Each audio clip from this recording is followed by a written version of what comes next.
I'm your host, Sarah Larsen, and I'm really excited about my guest today, Mikaela Silcox.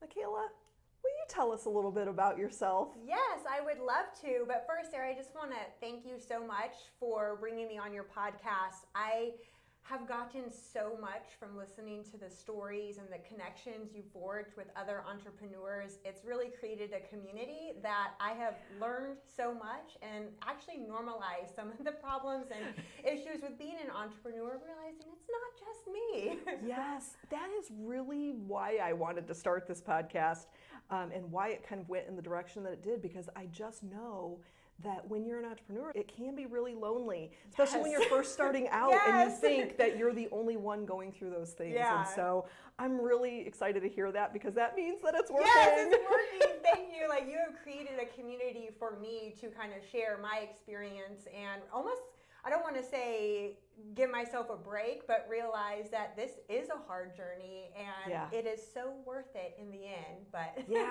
but it's okay to give yourself some grace in that nothing has to be perfect. If you screw something up, it doesn't mean the end of your business. Yes, and that is we've all done it. Yes, and that is like just like a rock, right? That kind of gives reason every day to wake up and be able to focus on really what I want to focus on, which is helping women.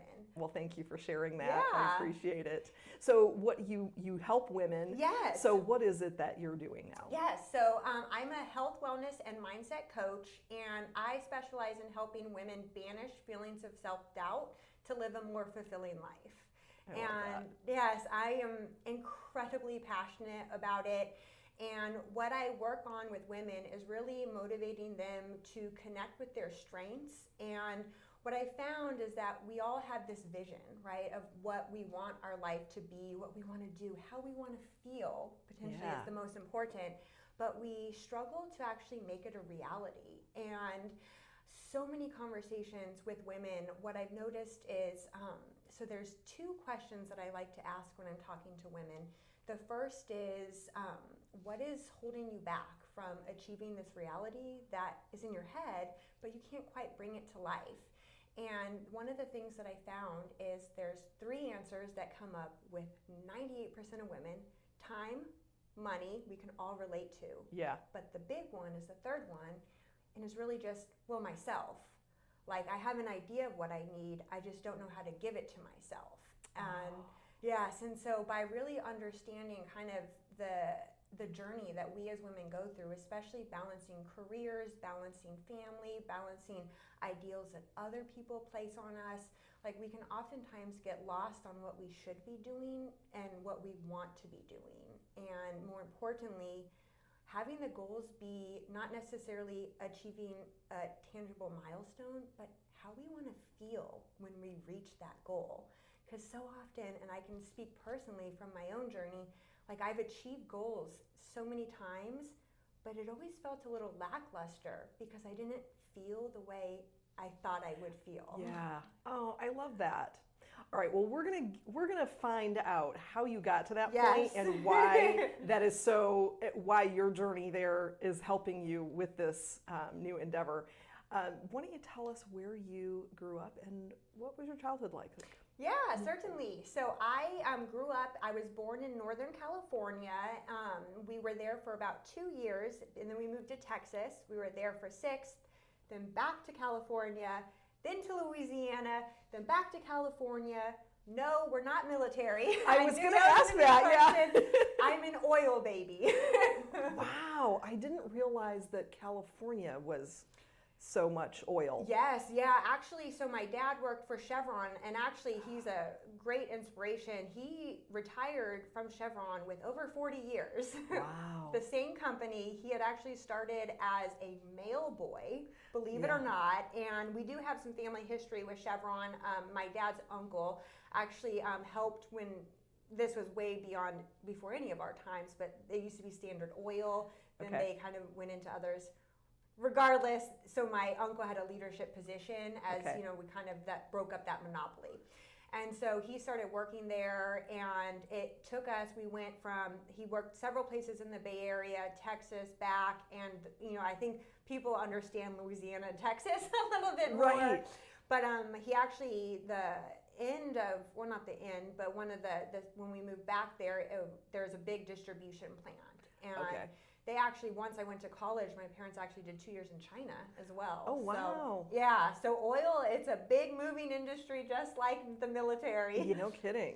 So you moved around a ton. What was that like for you? Yeah, so I think it was hard for me, and I'm an only child as well. And so there weren't brothers or sisters to kind of rely on and maybe feel kind of myself around. And so I look back now and I honestly very much appreciate the experience, but going through it, it was incredibly hard for me.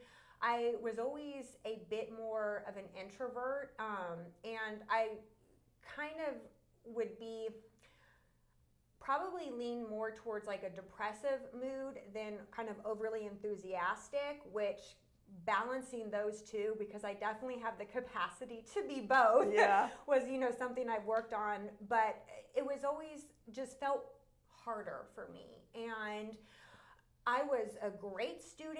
I played many sports. I wouldn't necessarily say I was the best at any, but that's okay, right? Okay. But overall, I was a great friend, but for some reason, everywhere I went, I had this perception that it was just harder for me. And I saw what other people had, and it was like, I'm kind of doing the same things. Like, I'm going to this, and I'm playing the same games at recess. I'm going to the same parties, I'm taking the same classes. Like, why are they smiling all the time? And I find it to be so hard. And the crazy thing, now that I look back on it, is like, I had a great life. I knew I had a great life. Being an only child definitely had advantages on that.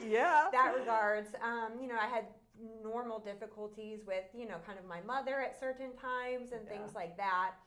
But it was just something I couldn't articulate in the time to really even know how to deal with these feelings that life is so much easier for everyone else. I'm doing all the same things. Why is everyone so freaking happy all the time? Like, some of this stuff is just this, like, I don't find the joy that other people find. And of course, that then brings you to what's wrong with me. Right. And so despite all my successes growing up, I always just felt like I was different. Like, I was a little, didn't fit in, right? A little, I would almost say dissociated from this effortless way that I felt. And that's the thing. I was, obviously making an assumption and not recognizing that everyone else had their own struggles. I was seeing it as something that solely belonged to me.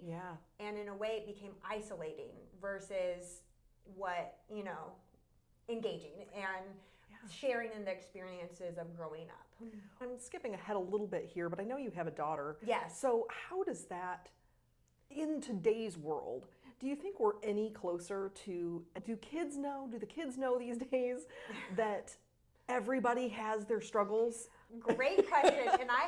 And so I don't think so. And so that's like the biggest thing, I think, is just normalizing that life is hard, right? It isn't like everyone has their own struggles. Everyone sees the world in their own unique viewpoint, their own unique perspective, right?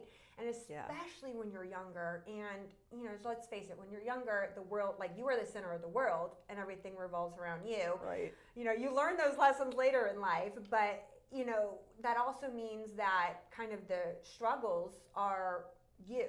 And I think a lot of times it's just being able to talk about it. And I even see in my own daughter, and so she's 13 now, and so kind of like that prime age for like all that conflicting, right? All the confusion and the hormones and all of those things going on. Yeah, and she is an incredibly bright individual. She excels at school. She cares deeply. She's artistic. She's creative. She has so many strengths, but she lacks confidence. And what was interesting, and actually a big piece of my own kind of transformation, was I would be like almost frustrated, like why do you not see it? Like, I don't understand.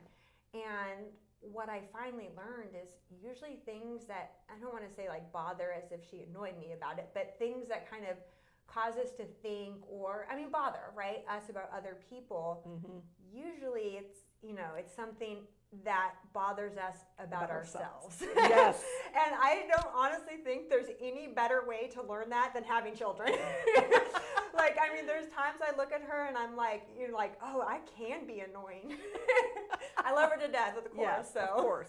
Well, I think that is also something that we need to normalize, is that parents, yes, you love your children dearly, but they can be really annoying to you as well.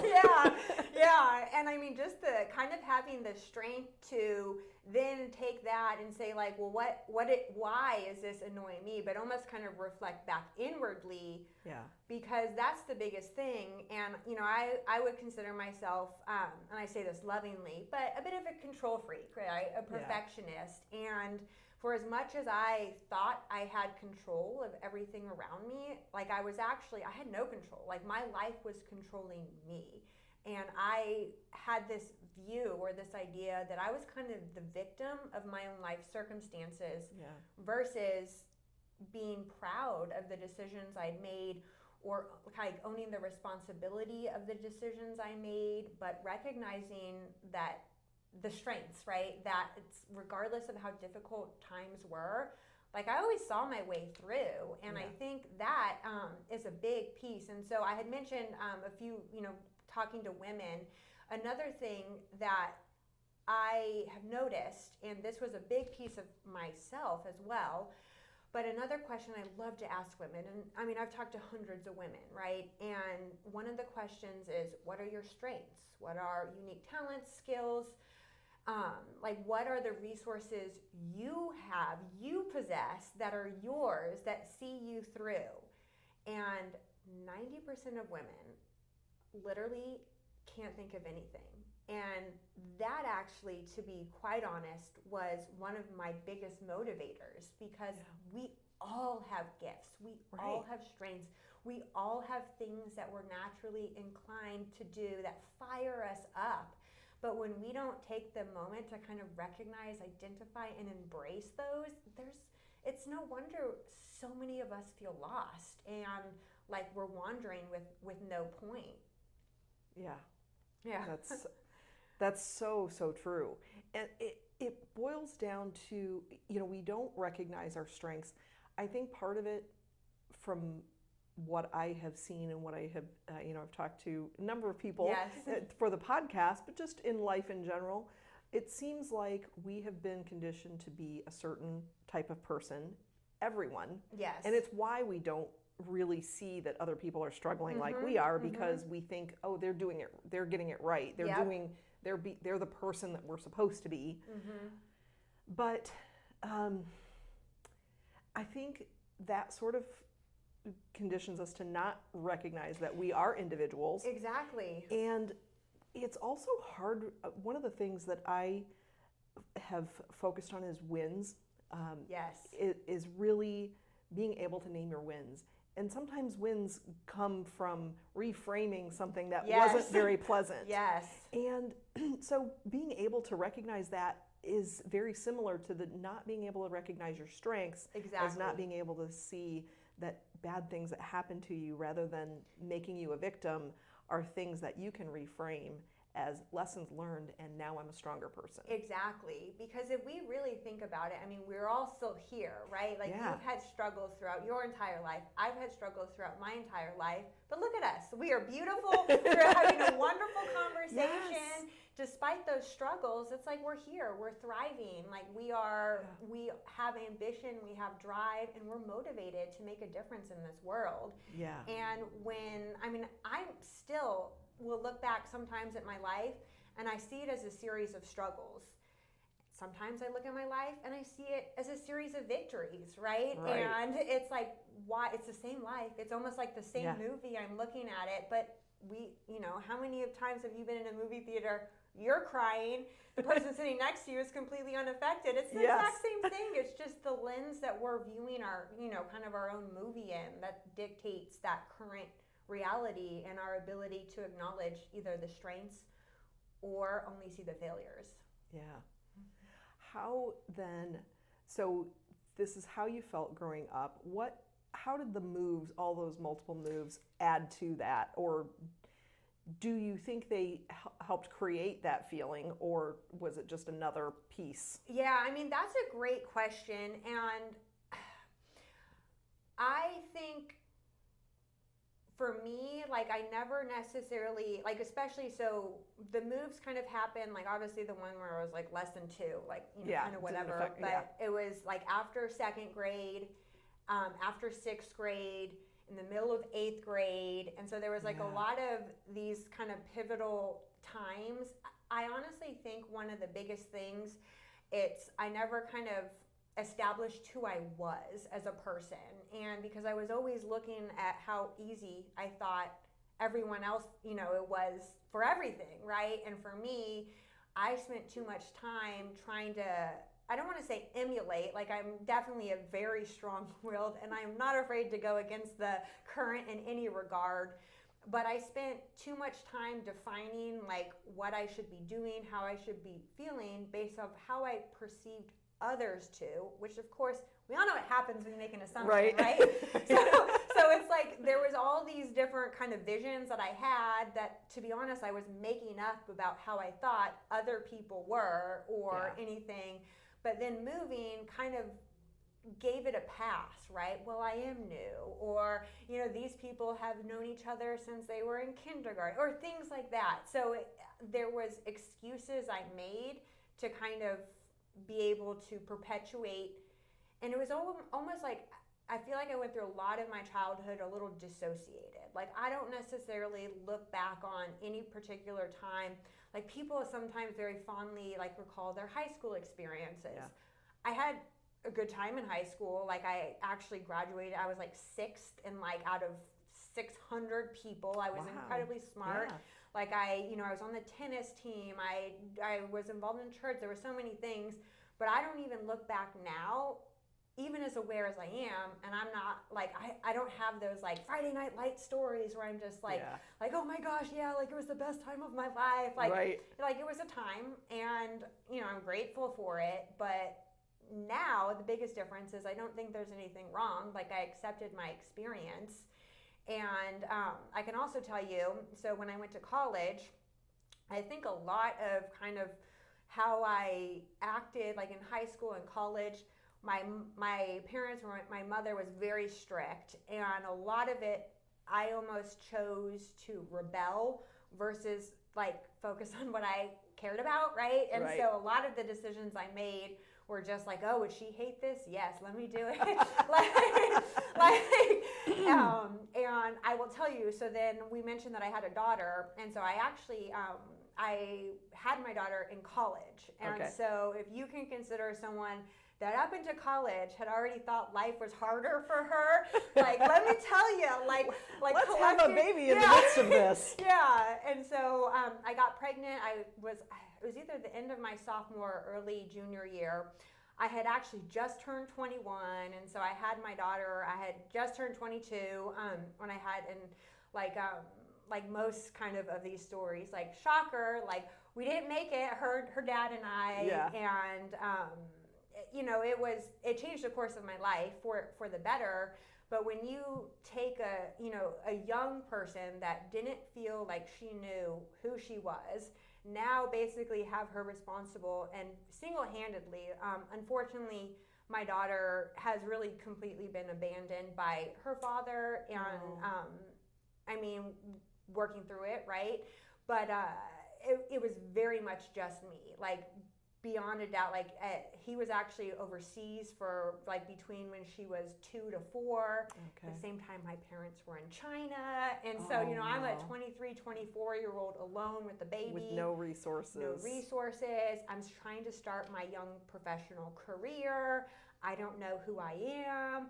I think life is harder for me, and I have the biggest kind of evidence to prove it at this point, right? And so it was always just a constant struggle, and it was, I was living paycheck to paycheck, and we actually were living in Santa Barbara, California. When my daughter was born, I went to University of California, Santa Barbara. Beautiful, absolutely stunning. They call it the American Riviera. Like it is beautiful. but also one of the most expensive places to live, Sure, right? sure. And as a young, kind of like just starting my corporate career, it was very much sacrifice, paycheck to paycheck, a lot of stress, like in daycare, and financially I was on my own. And it was just further embodied my belief that life is meant to be harder for me. Like there are things that, it's like I have to constantly fight to prove myself. I have to constantly fight. I was in survival mode, like, a good 10 years. Like it took a very long time for me to be able to kind of make the amount of money that gave us a cushion. And during that time, it was so hard. And the idea of me as a person and finding out who Mikaela was, like honestly was irrelevant. Like, because it was time I didn't have, it was energy I didn't have, it was money I didn't have. I didn't have it. Like I couldn't do it. Well, you were focused on just getting through every single day. Right? Yes, yeah. And it was hard, and I literally felt like I always had to go one step further, do better than everyone else. And I'm naturally a pretty competitive person. I'm an ambitious person. And it's crazy because as hard as everything was, like I look back, like in terms of a lot of my life goals, like I really made it. Like I had a goal of being able to, I wanted to be a manager, and I worked in healthcare, medical device. I wanted to be a manager by the time I was 30, did it. And I was actually the youngest we had an office that supported multi-billion dollars of medical device revenue. I was the youngest to ever be promoted into a management position.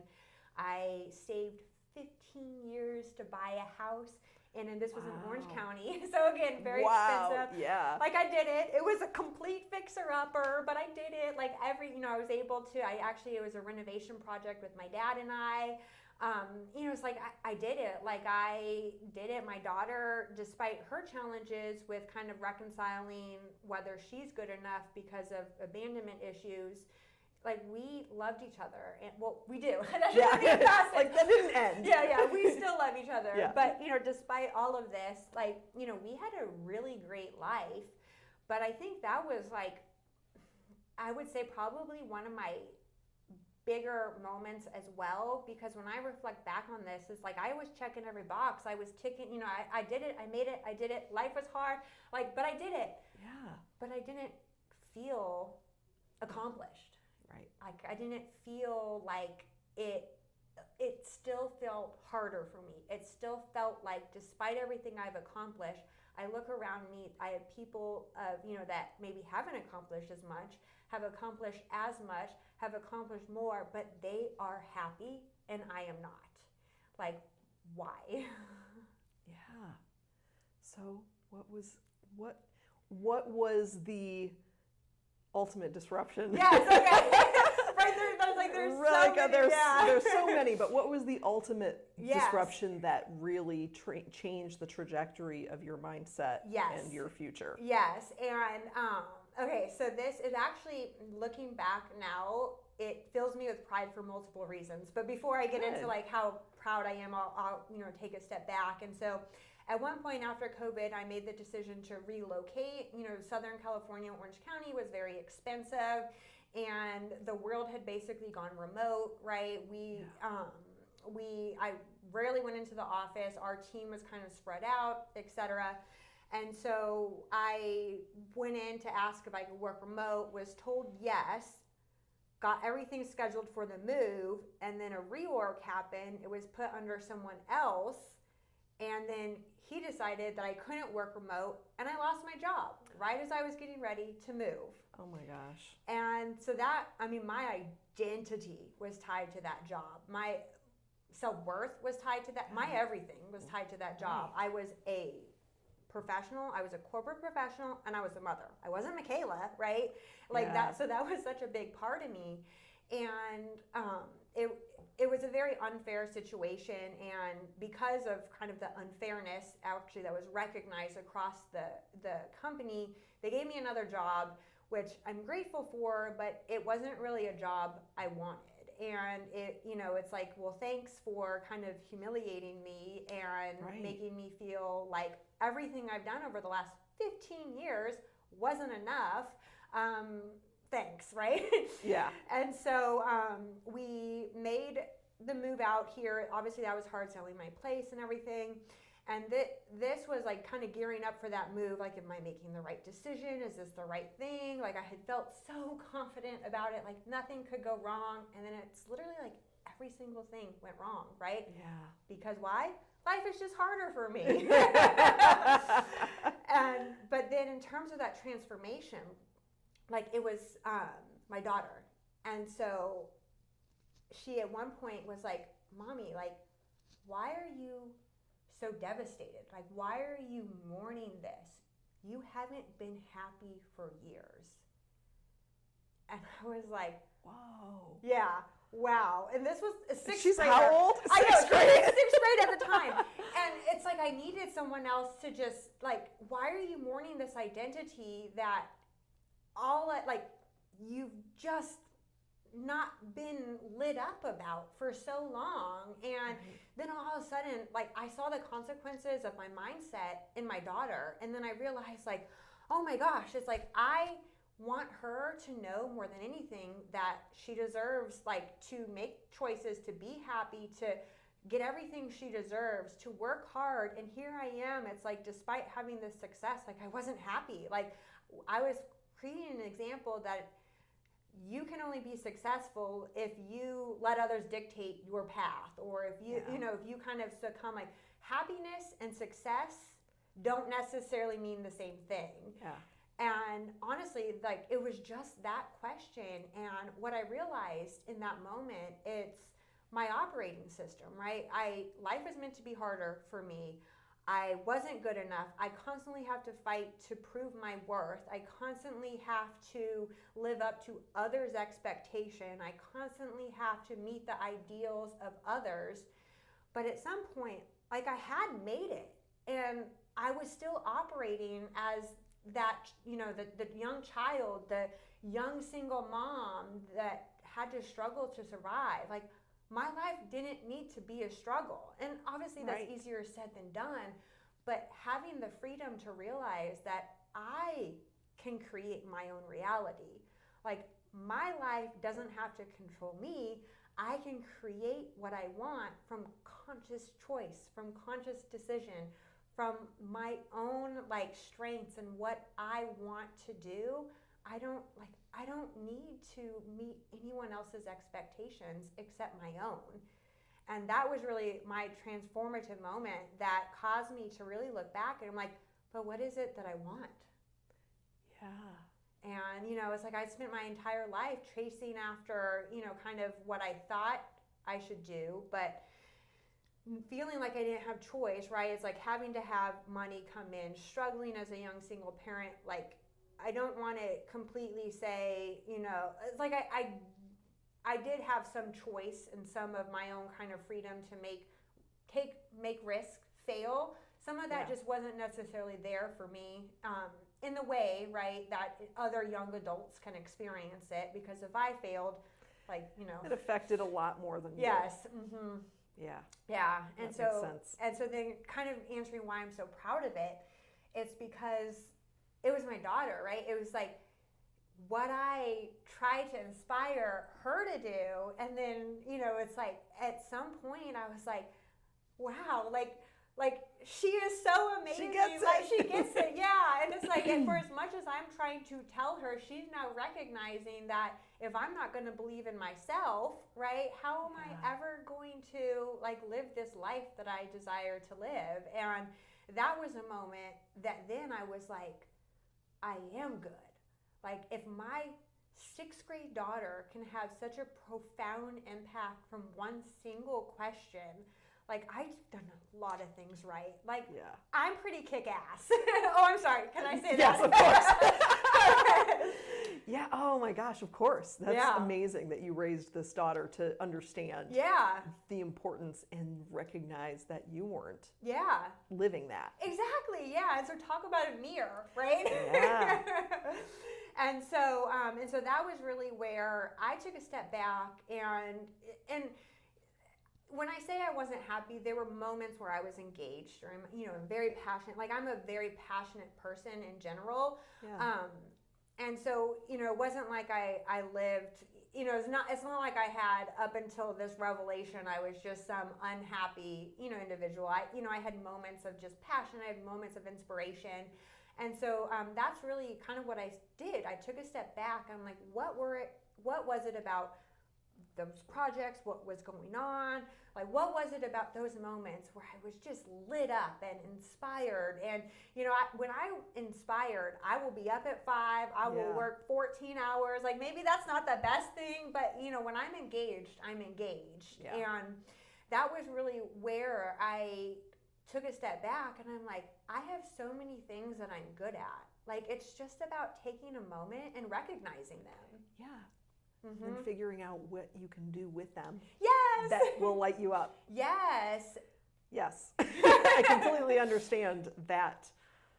I understand that moment, but to be honest, I'm still learning. I'm still deconditioning from that idea that my strengths are, that I don't have this strength, or I don't have that strength, and recognizing where my strengths are. So I understand it's a lifelong, and it's a long ongoing journey. And I'm really. not perfect at it either by any means. And I honestly think, as an entrepreneur, when you're starting out your own company, it's like I had done all this inner work to get to the point where I felt confident in deciding I wanted to coach women. But even the first 6 months, it was like I felt like I had to take every class. I felt like, there was still these, like, you need all these certifications and accolades and things that you can say that, look, this is is what I've got. Yeah, like, look, I'm certified this. You can trust me. Yes, it's true. Mm-hmm. I was having this conversation with somebody else. I mean, we all go through this, like, oh, what if should I get certified in that, or should I take that course? Yep. Especially when you're in the online world, where everybody has a course, everybody has something that you can take, and you see the value in it all. Yes. But you don't have the time or the money to spend on all of that. Yes. So it's figuring out what is the most important. Exactly. And you have to buy all the things first in order to learn that Exactly, lesson. right? Yeah, exactly. Like, you kind of, I've done that. It's like the initiation period to entrepreneurship. It is.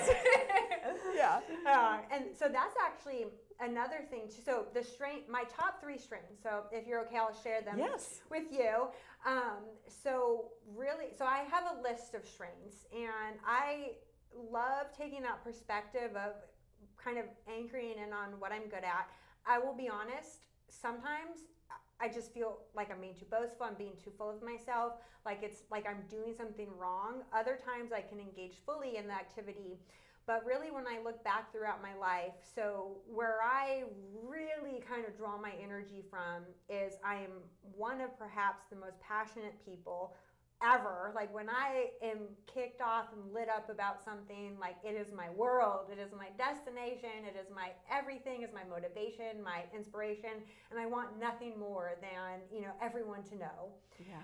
And then I'm creative, and I love to problem solve. So I didn't speak much about kind of what I did in the corporate world. So I spent 15 years. I actually started in analytics, believe it or not. Well, I guess, of course, why wouldn't you believe it? But, I was kind of one of those, Excel spreadsheet freaks. Okay. And very logical. And a lot of people are a little bit more rigid in that regard. But for me, I saw analytics as the most creative endeavor I could do, because I had the ability to create a story. I had the ability to take numbers and create a narrative.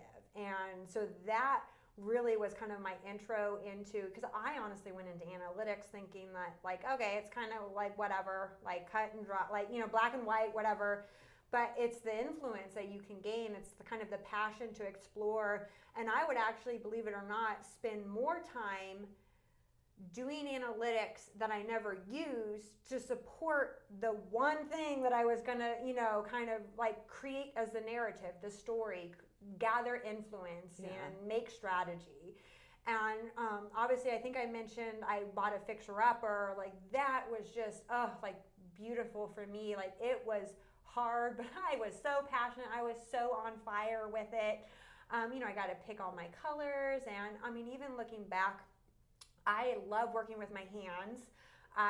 Prior to making the investment, buying my house, I would refurbish everything. I was that person that would see like a chair on the side of the road. I would take it and create something completely different about, just. Oh, I admire that so much. Yeah. And it was just, and even honestly, like I think a lot of the reasons why I was able to still give my daughter so much was because I was creative, right? Because I was able to provide experiences that were outside the box, that, and I was able to inspire that piece. And so, here I'm so passionate, I'm creative. But then one of the other things is I worked in the hospital space and I supported breast cancer patients. And the projects that I just immersed myself in fully were those that were seeking to understand that although the product I supported was such a small piece of her journey, like it was almost irrelevant to the broader just kind of struggle that a woman with breast cancer goes through. And I was lucky to have a product that provided kind of a meaningful way to move beyond, but it was such a small piece in terms of her. And that was really the introduction into learning the importance of it, like beyond kind of physical, right? But the mental, emotional, the spiritual connection, and being able to motivate people through a time where it seems like just everything has gone wrong, right? I'm fighting for my life now, but to be able to find ways to be able to motivate these women beyond what my core product did. And the other piece too is, so I worked there for 15 years, and really the last 5 years, I had so many mentees under me, and it was just a joy. And it was something that honestly did more for me than them, because so many struggles that I had, they were having, and now I kind of had the benefit of experience, right? Yeah. And the broader perspective. And I got to the point, there was about 4 or 5 individuals I was mentoring on an ongoing basis for years. And so that was the piece, like I am a motivator. Like I like to inspire other people. I like for other people to feel like their potential is limitless. Yeah. And I like other people to feel deserving. And it lights me up. And so that was really, although it sometimes easy, sometimes hard process to get to those, that was in what ultimately inspired me to open my coaching business, is because I know that everyone has the capacity to just wake up with effortless enthusiasm, no matter what it is for them, right? They have the ability to live the most vibrant version of their life. And I spent too many years feeling like it was a truth that life had to be lackluster, like it was meant to be lackluster. More wasn't achievable. Like there were some people that had it, some people that didn't. But in the end, it's all about believing in yourself and leveraging those things that light you up to create take that vision and create a tangible and real everyday life. Wow. That's so inspiring, Mikaela. Oh, well, good. See my strength. It's your strength. It is. It's really a beautiful story. And yes, helping people believe that they can just live this really beautiful life and enjoy themselves. Yes. And so however their vision of, happiness, of health, of whatever the word that resonates for them, like you have your unique idea of how you want your life to be. It's not mine, it's not yours, it's not anybody else's. So let's focus on that. And so we, kind of go deep. We identify those gaps that are really preventing them from taking that vision out of their head and into reality, and we go from there. So it's incredibly rewarding, and honestly, I never thought I could make such an impact on women's lives, and that is just, in my mind, like worth it, right? It was worth all of Yeah. those classes, all of those courses, like to know like you are making a difference, and then the ripple that's there. The ripple effect is tremendous. To start with, I mean, it's going back to that idea of normalizing that everybody has struggle, and their struggles may not be exactly the same, but they've seen struggle in their business or in their life, and they can move beyond that part. What would you say was the hardest part about being a single mom and being a career woman? I think it was recognizing, like, those are both all-consuming roles to play in life. And because I didn't have faith or belief that, like, in who I was, I think the hardest thing for me personally was that I felt like who I was, what I wanted, like what my vision was honestly didn't matter, because I had to kind of climb the ladder. I had to be a good mom. Like, whatever I want, what I deserve, what, I should feel, it didn't matter. And I think that was the piece where, I mean, if I went back now, and obviously when you're struggling with money financially and like with the time, and so, obviously there would have been a different aspect of how I could have played that, but I'm creative, so it would have worked. But I think if I had just honored like who I was as an individual, and still, it's like, even when you're looking at kind of being a single mom is incredibly isolating. And so I was already kind of an isolated individual, right? Yeah. It's like having your kid in college, it's like you can't do anything that kind of takes you out of the fray, more so than that. But then there, it was a struggle to find, I don't want to say joy in that, but to say like, okay, instead of watching TV, I could, what does it matter? I could do a coloring book. I could listen to a podcast. I could do something that lights me up in a way where I was making the effort to honor myself.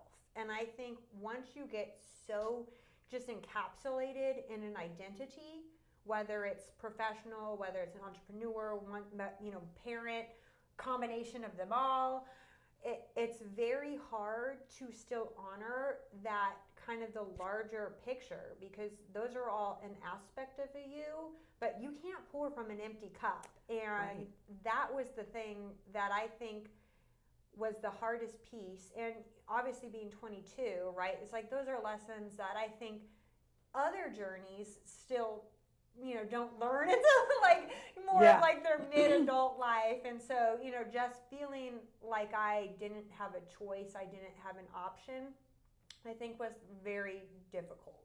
Yeah. And that just kind of perpetuated that feeling like I was a victim of circumstance.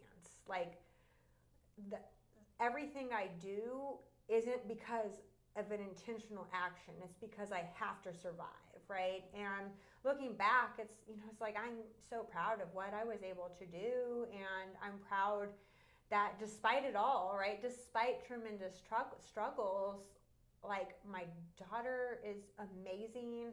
Yeah. Like her and I's connection is just unreal. And whereas I wanted to be an example for her, like she's an example for me in a way as well. And that's just something that I never envisioned or I never saw that as even, something that was going to happen, but just that mutual kind of inspiration that we provide for each other. Yeah.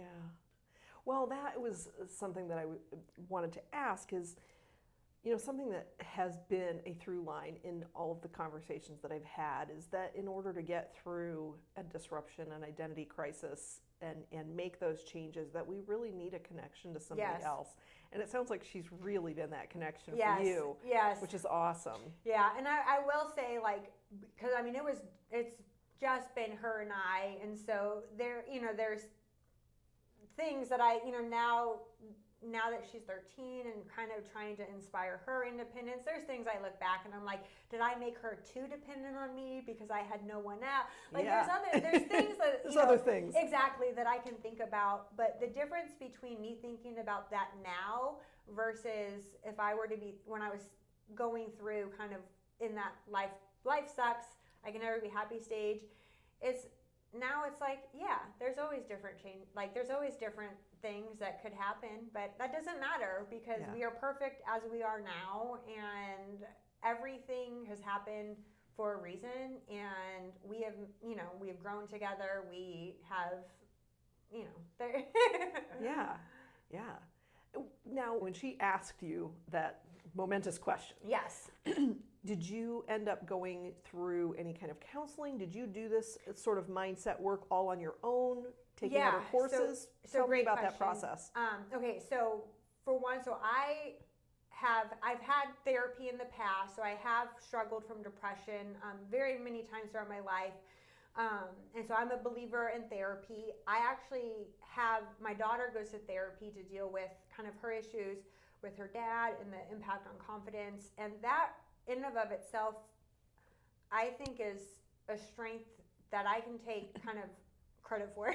But it's like I recognize that I hold my own baggage, because in the end I was abandoned too, I didn't necessarily think having, a kid in college would end up as it did as well. And I just wasn't the best person to support her in it, because it was a very painful experience for me as well. Yeah. But that being said, so she's in therapy to support her in a way that I felt like I basically felt like my support, she still couldn't necessarily, because she loved her dad. Well, she still loves her dad, but recognizing that he's not the person that she deserves. Mm-hmm. But she felt guilty with me because she knew deep down that I was completely disappointed as well. But anyways, that's kind of, that's been her journey. But then for me, so my biggest aha moment was I actually did a group coaching program, and it was for women, and there was 3 of us in the group. It was a group coaching. We'd all had history of depression, but I wouldn't say any of us were in like a depressive episode at the moment. So to say, and I had never done coaching before. And so I did this program, and what it did is it just awareness, right? Me being aware of myself. And honestly, it's like you can say that, but until you take the time to do it, and it's not necessarily something that's so easy to do, to kind of be aware. But that was my introduction to coaching. And the cool thing about it, I think it was like a 12-week program. We met, I want to say it was every other week, maybe it was even weekly, to be honest. This was years ago.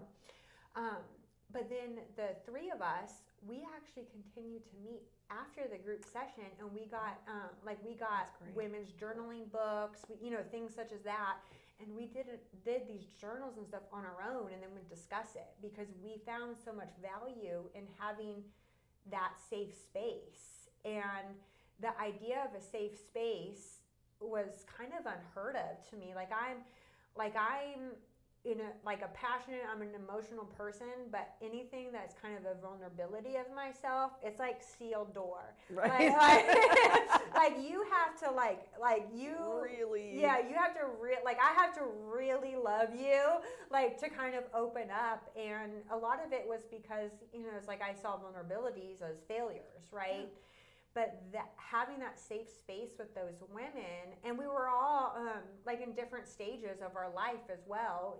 I actually think I was the oldest, and then there was an individual, she was pregnant, and then there was this single and working in law enforcement. And so it was very different, coming in with different experiences, and being able to be vulnerable in that space. Mm-hmm.